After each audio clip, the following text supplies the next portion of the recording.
Hello tout le monde, j'espère que ça va bien. On se retrouve aujourd'hui avec un haul Sephora. Donc ce sont les achats que j'ai effectués ces dernières semaines. J'ai pas tout acheté d'un coup. Et du coup, il y a pas mal de produits que j'ai pas encore testés. Vous savez, dans les hauls, moi je teste pas mal de produits. Je les ai déjà testés pour vous en parler. Comment ça vous en parler? Mais là, pour le coup, il y a pas mal de choses que j'ai pas encore testées. Et on commence avec un produit de chez The Ordinary. Il s'agit de leur nettoyant démaquillant au squalane.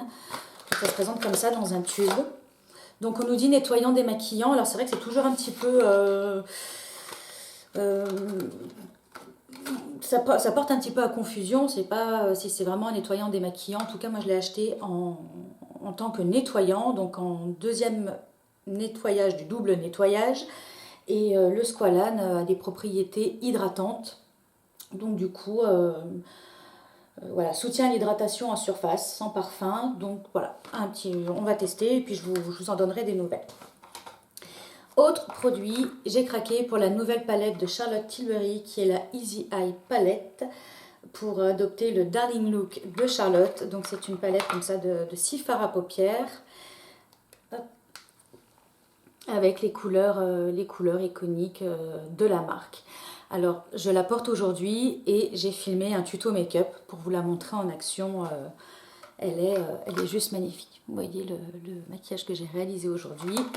Donc, il y a une vidéo sur cette palette.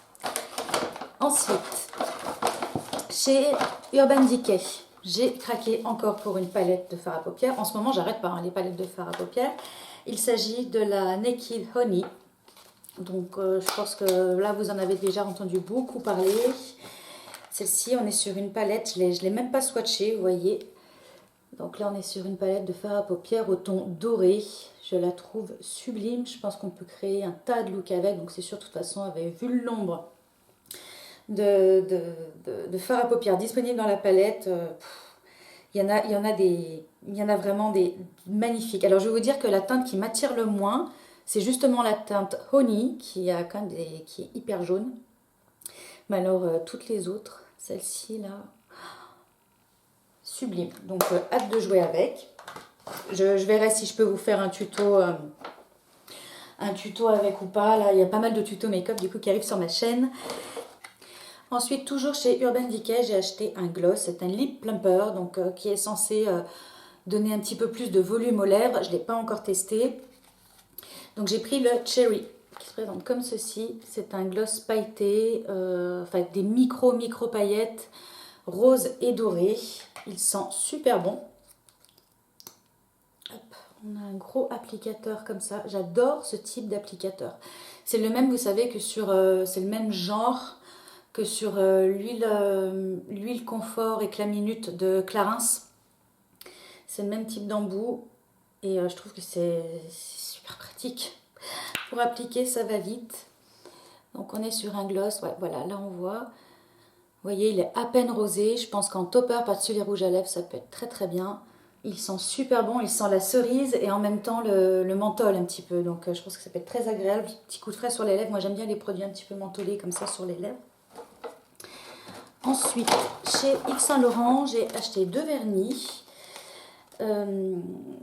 Donc celui que je porte aujourd'hui, qui est le numéro 24, qui s'appelle Rose Abstrait. J'avais pas encore testé les vernis Yves Saint Laurent, enfin pas encore testé, si j'avais dû les tester, mais il y a très très très longtemps, ça doit se compter en dizaines d'années. Et là, je cherchais un vernis rose nude qui soit un petit peu transparent. Donc vous voyez, il est un petit peu transparent, on voit le bord libre de l'ongle.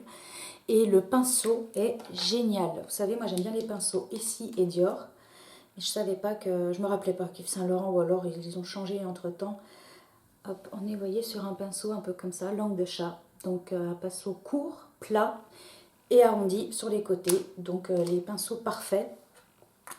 Et ouais, du coup, je trouve super. En tout cas, là, je les ai faits il y a combien? Il y a peut-être 3-4 jours et la tenue n'a pas bougé. Et je me suis également pris un autre top coat. Celui-ci, je ne l'ai pas encore testé. Donc, il s'agit du Quick Dry Top Coat. Le top coat sèche vite, toujours de chez Yves Saint Laurent. Donc, avec le même type de pinceau.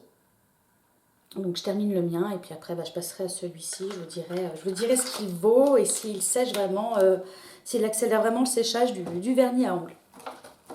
Ensuite, j'ai repris mon gommage chouchou. Celui-là, je vous en ai déjà parlé. C'est celui de chez Frank Body. C'est un gommage au café et à la noix de coco. Donc, c'est vraiment d'une marque de café, hein, complètement. Ça, on est dans un petit sachet comme ça. Je trouve qu'il fait hyper bien le travail. Il gomme vraiment la peau. Alors, il ne s'agit pas d'appuyer trop fort parce qu'il peut être quand même assez costaud. Mais alors, il fait la peau douce. Il y a l'huile de coco qui va venir déposer un film ensuite sur votre peau. Quand vous rincez, vous avez la peau ultra hydratée, qui ne tire absolument pas. Et l'odeur est divine. Divine, divine. C'est un moment... on se sent transporté, le moment où on fait son gommage corps, on se sent transporté ailleurs. Vraiment, il est vraiment super celui-ci. Puis c'est vraiment un petit prix. Donc je vous conseille vraiment de regarder du côté des fromages. Des gommages Frank Body. Et pour terminer, j'avais profité des soldes là chez Sephora pour acheter un Better Than Sex, le mascara de chez Too Faced. Donc là, c'est en version mini. Vous savez, c'était ce qu'ils avaient sorti pour Noël. Donc bon, c'est exactement la même formule, c'est exactement la même brosse, c'est tout pareil, hein, sauf qu'ils avaient changé un petit peu le packaging et celui-ci était soldé. Mais sinon, on le trouve en mini format avec le packaging classique. Vous savez que c'est un mascara que j'aime bien. Et puis du coup, en format mini, comme ça, il était soldé. Je me suis dit, autant le prendre, autant en profiter. Donc voici pour mes derniers achats Sephora. N'hésitez pas à me dire si vous avez testé déjà quelques-uns de ces produits et ce que vous en avez pensé, ou alors quel est votre dernier gros achat, votre dernier gros craquage. J'aime bien savoir, puis de toute façon ça me donne toujours envie de tester à mon tour. Donc je vous fais de gros bisous, prenez soin de vous et je vous dis à très bientôt pour un prochain rendez-vous. Bye!